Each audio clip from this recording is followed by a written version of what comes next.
আমরা এই জনতা দল ইউনাইটেড সারা ভারতবর্ষে যে সদস্য সংগ্রহ অভিযান চলছে,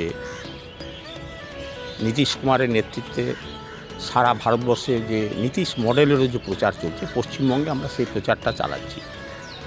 আমি অশোক দাস, জনতা দল ইউনাইটেডের পশ্চিমবঙ্গের একজন নেতা এবং প্রাক্তন রাজ্য সভাপতি জনতা দল ইউনাইটেডের। তো সদস্য সংগ্রহের দায়িত্ব আমার উপরে পড়েছে।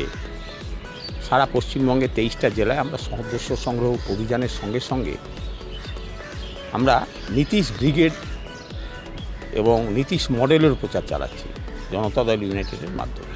সেটা হচ্ছে যে 23টা জেলায় সদস্য সংগ্রহ চলছে এবং যে বিষয়টা নিয়ে যে আমরা কেন লোকের কাছে যাচ্ছি এবং আমরা কি বলতে যাচ্ছি এবং আগামী দিনে পশ্চিমবঙ্গের রাজনীতির মানচিত্রে যে জিনিসটা আমরা তুলে ধরার চেষ্টা করছি, সে হচ্ছে ভারতবর্ষের সামনে আজকের নীতিশ মডেল একটা আদর্শ মডেল। দেখুন, ছোট করে যদি বলা যায় যে আইনের শাসন, দলতন্ত্রমুক্ত প্রশাসন এবং মহিলাদের সুরক্ষা, সম্মান, কর্মসংস্থান, স্বাস্থ্যের প্রগতি, সমস্ত মানুষের কল্যাণের জন্য যে উন্নয়নিক ব্যবস্থা নীতিশ কুমার চালু করেছেন এবং যে উন্নয়ন মানে একটা রাজ্যকে নিয়ে সারা ভারতবর্ষের মানুষ যে দেখতে পাচ্ছেন, এই জিনিসটাকে আমরা পশ্চিমবঙ্গের গ্রামে গঞ্জে শহরে নগরে ছড়িয়ে দেওয়ার চেষ্টা করছি। দেখুন, আমি প্রথমেই বলি কৃষকদের সমস্যা নিয়ে। আজকের পশ্চিমবঙ্গের যে কৃষকদের যে দুরবস্থা, এই দুরবস্থার জন্য দীর্ঘদিন থেকে এই দুরবস্থার জন্য এই পুরনো কমিউনিস্ট পার্টির সরকার এবং এই পশ্চিমবঙ্গের মমতা ব্যানার্জির সরকার কাজ করে যাচ্ছে। কারণ 2 বছর ধরে এই সংকটটা তীব্র হয়েছে। সেটা হচ্ছে যে আমরা যে আলু উৎপাদন করি পশ্চিমবঙ্গের, সেই উৎপাদনের 65 ভাগ থেকে 70 ভাগ আমাদের খেতে লাগে, 30 ভাগ আলুতে যাবে কোথায়? সেটা বাইরের রাজ্য হোক, রাষ্ট্রে হোক পাঠাবার জন্য কোনো পরিকাঠামো বা কোনো রকম পরিকল্পনা যেমন কমিউনিস্ট পার্টির সরকারের ছিল না, তখন এই মমতা ব্যানার্জির সরকারের নেই। কিন্তু 2 বছরে আরও কেন এই সংকটটা ঘনীভূত হয়েছে, তার কারণ 2 বছর আগে সমস্ত বর্ডারগুলো পশ্চিমবঙ্গে সিল করে দিয়েছিলেন পুলিশ দিয়ে মমতা ব্যানার্জি। কোনো আলু বাইরে যেতে পারবে না। একটা কথা বলি, দেখুন, 2 টাকা আলুর কেজি যদি বেড়ে যায় তাহলে চিৎকার চেঁচামেচি বিনিদ্র রজনী যাপন করেন এই তৃণমূল সরকার এবং তার মন্ত্রীরা এবং এমনকি মুখ্যমন্ত্রী সমেত। টাস্ক ফোর্স তৈরি করেন, বসে যান বিভিন্ন বাজারে বাজারে এবং কোল্ড স্টোরেজের সামনে বর্ডার তো সিল করেই দিয়েছেন। তাহলে এই আলুগুলো যাবে কোথায়? এর ফলে 2টো সংকট তৈরি হয়েছে। এক, যে বাইরে আলু যেতে পারছে না, মধ্যবিত্ত ব্যবসাদার তারা সংকটে পড়লেন, তাদের টাকা মার চলে গেল। তাহলে কৃষি যে যখন এই ধরুন আলু উৎপন্ন হচ্ছে এই সময়ে, এখন 5 টাকা কেজি আলু বিক্রি হচ্ছে, যার প্রোডাকশন কস্ট 12 টাকা 1 কেজি আলু। তো সেখানে এই সরকারের কোনো আজ আর হেলদোল নেই।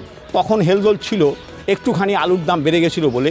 দেখুন, 5,000 টাকা দিয়ে 1 ঘন্টার জন্য হোটেল বুক করে বিরিয়ানির আলুর দাম বাড়ার জন্য তারা যতটা চিৎকার চেঁচামেচি করছেন এই সরকার, এই তৃণমূলের সরকার, আজকের কিন্তু এই যে 5 টাকা করে আলু তো এই যে নেমে গেছে, বাজার দর এরকম অবস্থায় দাঁড়িয়ে গেছে, 12 টাকা প্রোডাকশন কস্ট, সেটার দিকে কোনো হেলদোল নেই।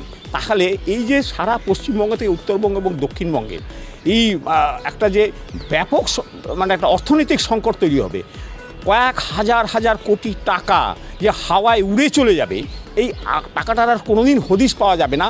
অর্থনীতির চরম সংকটে তৈরি হবে।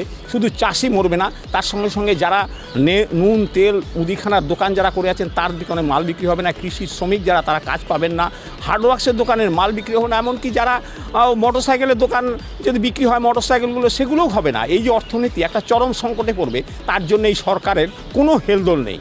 শুধু ওই 1,500 টাকার যুবশ্রী আর 1,500 টাকার মহিলাদের ভাতা দিয়ে এই সরকার উন্নত হতে চায়।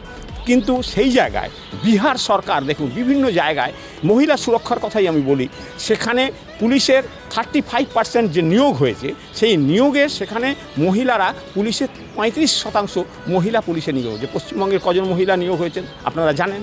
ঠিক তেমনিভাবে এই যে দুর্নীতি চলছে, শিক্ষক নিয়োগে দুর্নীতি, নীতিশ কুমার আসার পরেই তিনি কিভাবে শিক্ষক নিয়োগ করেছিলেন, তিনি সেখানে MA, MSc, MCom তাদের যে রেজাল্ট আছে রেজাল্ট দেখে নিয়োগ করেছিলেন।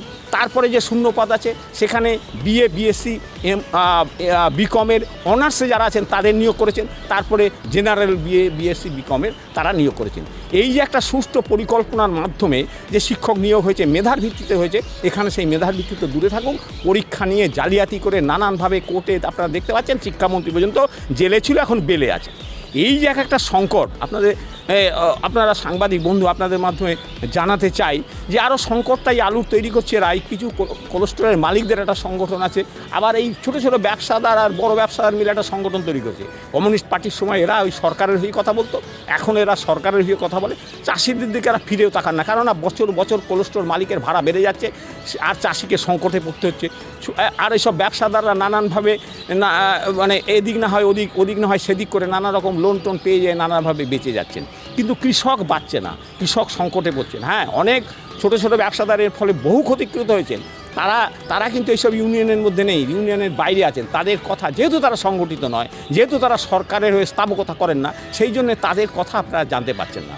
আমরা এই জনতা দল ইউনাইটেড এবং হিন্দ মজদুর কিষাণ পঞ্চায়েতের মাধ্যমে সারা পশ্চিমবঙ্গে একটা আমরা অ্যাওয়ারনেস করতে চাই কৃষকদের মধ্য থেকে, যে তারা যেটা ভাবছেন সেটা নয় যে চাষি আলু উৎপাদন করেছে, আলু কোথায় যাবে না যাবে এটা দেখার দায়িত্ব সরকারের নয়। না, সরকারের। আমি জনপ্রতিনিধিত্ব তৈরি করেছি, আমার জনপ্রতিনিধি সেখানে যে কোথার থেকে স্কুলের কাটমানি খাওয়া বা রাস্তার কাটমানি খাওয়ার জন্য নয়, আমাদের যে সুখ সুবিধা তারা তৈরি করে দেবেন, আমাদের এই ভোগ্য পণ্য যেমন আমাদের সুবিধাতে দেবেন, আবার আমরা যে পণ্য উৎপাদন করি সেই উৎপাদন পণ্য যাতে বিপণন করার জন্য যে ব্যবস্থা, সেই ব্যবস্থাকে সুচারুভাবে করবেন। এইটার জন্যই একটা সরকার কাটমানি খাওয়ার জন্য নয়। এইটা নীতিশ কুমার দেখিয়ে দিয়েছেন তার সেই রাজ্যে সুশাসন। এখানে দেখুন দলতন্ত্র চলছে, সেখানে আইনের শাসন চলছে। কোনো একজন ব্যক্তি সেখানে যে জনতা দল বলে কোনো রকম পুলিশ বা এসপির কাছে কারোর কাছে কোনো সুবিধা বা ছাড় পায় না। কিন্তু এখানে দেখুন আজকের এই ল অ্যান্ড অর্ডার ব্যবস্থার শুধু কথা বলা হচ্ছে, শুধু ল অ্যান্ড অর্ডার ব্যবস্থা